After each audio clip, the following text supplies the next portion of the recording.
So first of all, I'd like you to introduce yourself. My name is Michael Petkus. So you live in Dayton, yeah? Yes, I live here in Dayton. You were born and raised here? Yes. Yes, I was born and raised here. I served in the United States Marine Corps for 22 years, so I traveled extensively and then returned home and settled back here. So have you always been a member of this church? Yes, yes. For how many years? Well, I'm 60 years old, so yeah, for 60 years. And what can you tell about this church? Why is it so important to you? The church is a focal point of family life. So, and there's history here. So my father was a member before me and his father before him. So this is where the Lithuanians in this geographic region all gathered. This was the focal point. So there were some Lithuanian restaurants and a deli and people, tradesmen and so on, were all in this neighborhood. And it's very defined borders.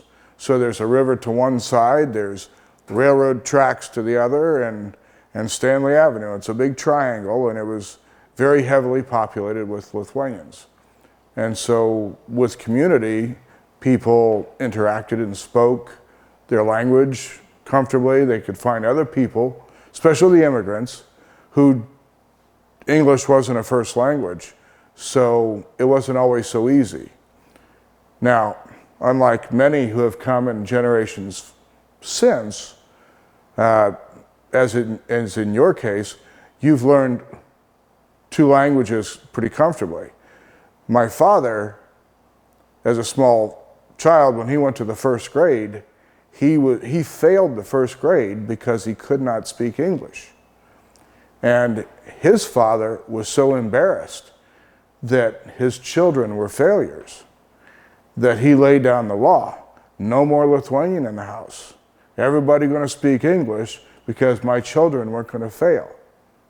So that changed, that caused a shift in fluency.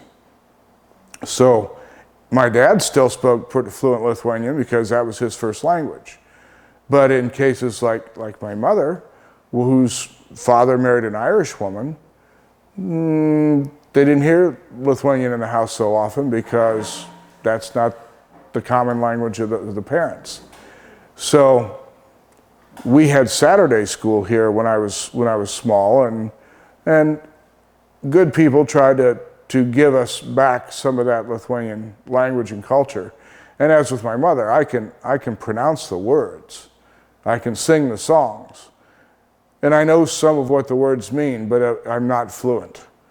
So I get by a little bit here and there, but not so good.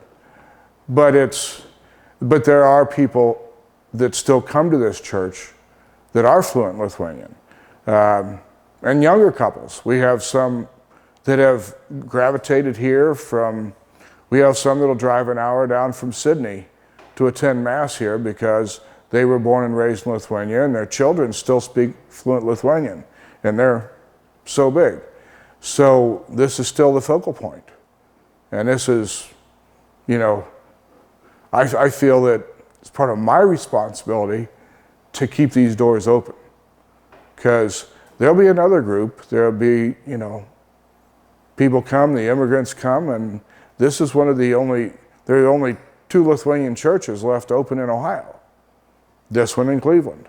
So, and you figure cities as large as Cincinnati and Columbus, which have 5, 6, 7 times the population that we do, don't have an active Lithuanian church. So. And so you do have Lithuanian traditions, and also you have Lithuanian and local traditions. About the turtle soup you mentioned. Yeah. Could you please tell it what's that is? Well, it's kind of comical, but the turtle soup kind of developed. Well, I don't know where it first developed, but Judy Petkus and there were a couple older members whose parents made turtle soup, and turtles were available when other meat sources were expensive or not available, especially during World War II, when meat was rationed and you had to have a card to get a chicken or some pork.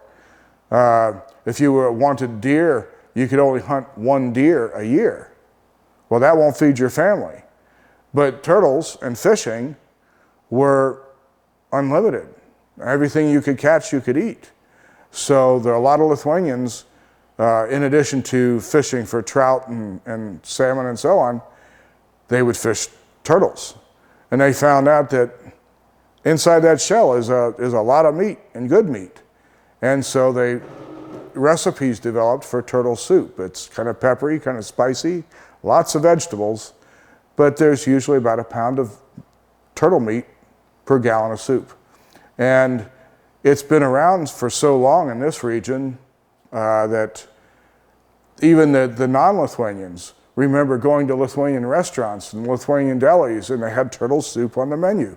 Lithuanian turtle soup, made by those Lithuanian people.